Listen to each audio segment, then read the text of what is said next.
दोस्तों, internal motivation proportional होती है पॉजिटिव थिंकिंग के, यानी कि जितना आप पॉजिटिव सोचेंगे उतना ही ज्यादा आप अंदर से मोटिवेटेड रहेंगे। लेकिन लैक ऑफ मोटिवेशन की तरह ही लैक ऑफ पॉजिटिविटी भी हमारे बिहेवियर का ही एक फैक्टर है और इस पर ओवरकम करने में हमें बड़ी दिक्कत होती है। हमारी इसी प्रॉब्लम को सॉल्व करने के लिए नॉर्मन विंसेंट ने the power of positive thinking नाम की किताब लिखी थी, जिसमें उन्होंने ये बताया था कि पॉजिटिव थिंकिंग को किस तरह से प्राप्त किया जा सकता है और उसे किस तरह से स्टेबल रखते हुए अपने ड्रीम्स को अचीव किया जा सकता है। आइए जानते हैं इस अमेजिंग बुक की summary. Number 1, believe in yourself. दोस्तों, साइकोलॉजिकल थ्योरी के अकॉर्डिंग जब किसी टास्क को करते वक्त आपको ये लगता है कि आप इसे कर लेंगे, तो यकीन मानिए आपकी वो टास्क को कर दिखाने की एबिलिटी 20% तक बढ़ जाती है। ये दर्शाता है कि जब भी हम खुद पर भरोसा करते हैं तो हमारी एबिलिटी बढ़ जाती है, और जब हम खुद पर भरोसा नहीं करते, खुद को दूसरों से कंपेयर करके बुरा फील कराते हैं, तो उससे हम खुद को पीछे धकेल देते हैं। तो आपको ये काम कभी नहीं करना है। Number 2, peaceful mind.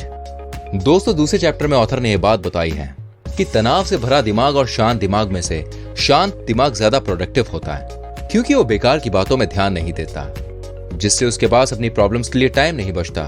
किसी भी सिनेरियो में याद रखिए, you deserve mental peace. Number 3, constant energy. देखिए, कांस्टेंट मोटिवेशन की तरह ही कांस्टेंट एनर्जी भी एक बड़ी समस्या है। हम अक्सर अपने पोटेंशियल का 10% करके थक जाते हैं, लेकिन इसके पीछे प्रॉब्लम फिजिकल नहीं, मेंटल है। नॉर्मन ऐसा बताते हैं कि हमारी थकान के पीछे हमारी सोच है। जब हम सोच लेते हैं कि हम थक गए हैं, तो सच में हम बहुत थका हुआ महसूस करते हैं। अपने लिमिट्स को पुश करने की कोशिश कीजिए और आगे बढ़िए। Number 4, prayer power. दोस्तों, हमने अपनी डेली लाइफ में खुद को इतना बिजी कर लिया है कि अब हमारे पास प्रार्थना करने का भी समय नहीं होता। दोस्तों, आप चाहे किसी भी ईश्वर की प्रार्थना करें, आप जानते हैं प्रार्थना करते वक्त हमारा दिमाग स्थिर होने लगता है और उसके बाद हमारे नेगेटिव थॉट्स जाने लगते हैं और सॉल्यूशंस आने लगते हैं, क्योंकि अपैरेंटली हम खुद से ही बात कर रहे होते हैं। Number 5, create your own happiness. Norman के अनुसार हम अपनी खुशियां खुद बनाते हैं। कहीं डिनर की टेबल पर कोई इसलिए दुखी होता है क्योंकि उसे उसका फेवरेट केक नहीं मिला, और कोई इसलिए खुश होता है कि फाइनली उसको खाना मिल गया। अगर हम हमारी खुशियों और सेटिस्फैक्शन को मटेरियलिस्टिक चीजों के साथ एसोसिएट कर देंगे, तो हम कभी भी खुश नहीं रह पाएंगे। Number 6, expect the best and prepare for worst. देखिए, कोई भी टास्क करते वक्त हमें एक्सपेक्टेड सक्सेस से कम ही सक्सेस मिलती है। इसलिए नॉर्मन ये बात कहते हैं कि आप जितना ज्यादा अच्छा एक्सपेक्ट करोगे, आपको उतना ज्यादा अच्छा रिजल्ट मिलेगा, लेकिन उसके साथ ही आपको अपने हार्डवर्क और प्रिपरेशन को भी उतना ही स्ट्रांग रखना होगा। Number 7, I don't believe in defeat. देखिए, नॉर्मन के अनुसार हम कभी हारते नहीं हैं, या तो हम जीतते हैं या फिर हम सीखते हैं। इसलिए हमें हारने का थॉट अपने मन से निकाल देना चाहिए। जैसा कि आप जानते हैं, जब भी हम हारने या असफल होने के बारे में सोचते हैं, तब हम अपनी क्षमता को खत्म कर रहे होते हैं। इसलिए हमेशा यही कहिए कि या तो मैं जीतता हूं या तो मैं सीखता हूं, मगर मैं हारता नहीं। Number 8, worrying habit. क्या आपने कभी सोचा है दोस्तों कि हमारे दिमाग में नेगेटिव थॉट्स कब आते हैं? देखिए, वो तब आते हैं जब हम चिंता करते हैं। दिक्कत यह है कि लोग विचार करने और चिंता करने में फर्क नहीं ढूंढ पाते। जब आप सोल्यूशन ढूंढते हो तब आप विचार करते हो, लेकिन जब आप चिंता करते हो तब आप नेगेटिव चीजें ढूंढते हो। नॉर्मन के अनुसार अगर हम खुद के सवालों के जवाब देने लगेंगे तो हमारी चिंताएं खत्म हो जाएंगी और परेशानियों से ज्यादा फोकस हमारा उनके हल पर हो जाएगा। Number 9, personal problems. दोस्तों, आपने ऐसे बहुत सारे लोग देखे होंगे जो कि अपनी पर्सनल लाइफ के बारे में इतना ज्यादा परेशान रहते हैं कि वो दूसरी समस्याओं के बारे में सोच भी नहीं पाते।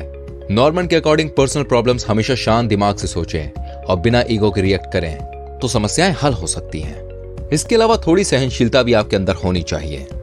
Number 10, new thoughts. दोस्तों, अगर हम बात करें हमारे धोनी की, या फिर धीरूभाई अंबानी जी की, या फिर बात करें जमशेद टाटा जी की, देखिए सभी सक्सेसफुल हुए क्योंकि इनके सक्सेसफुल होने के आइडिया नए थे। कई बार आपको मंजिल तक पहुंचने के लिए नए नए रास्ते बनाने पड़ते हैं, और ये तब होता है जब आप खुद को मंजिल पर डेडिकेट करते हैं। Number 11, find people like you. Friends, हमारी पॉजिटिविटी हमारे एनवायरनमेंट पर भी निर्भर करती है। अगर हम नकारात्मक लोगों से घिरे रहे तो हम शायद ही कभी सकारात्मक हो पाए। नॉर्मन कहते हैं कि हमेशा ऐसे लोगों के आसपास रहें जो कि पॉजिटिव हों, और अगर आप ऐसा नहीं कर सकते तो अकेले रहें, लेकिन नकारात्मकता से दूर रहें। Number 12, trust on higher power. Norman के अनुसार जब भी हम ईश्वर से कुछ मांगते हैं और वो नहीं मिलता है तो हम नेगेटिव होने लगते हैं, जो कि हमको नहीं होना चाहिए। ये याद रखिए कि जो भी होता है वो सिर्फ और सिर्फ अच्छे के लिए होता है। खुद पर और खुद के भीतर बसने वाले ईश्वर पर विश्वास रखिए और मन को शांत रखिए। समस्याओं का हल आसानी से होने लग जाएगा।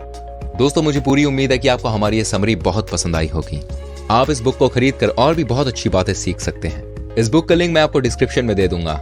ये वीडियो आपको कैसी लगी हमें कमेंट करके जरूर बताइएगा, क्योंकि आपका फीडबैक हमारे लिए बहुत इंपॉर्टेंट है। प्लीज वीडियो को लाइक कीजिएगा, शेयर कीजिएगा और चैनल को सब्सक्राइब कीजिएगा। ऐसी और वीडियोस देखनी है तो छोटा सा काम कीजिए, बेल आइकन को प्रेस करें। जिंदगी में आगे बढ़ें। हम मिलेंगे आपसे अगली वीडियो में। Till then, bye bye, take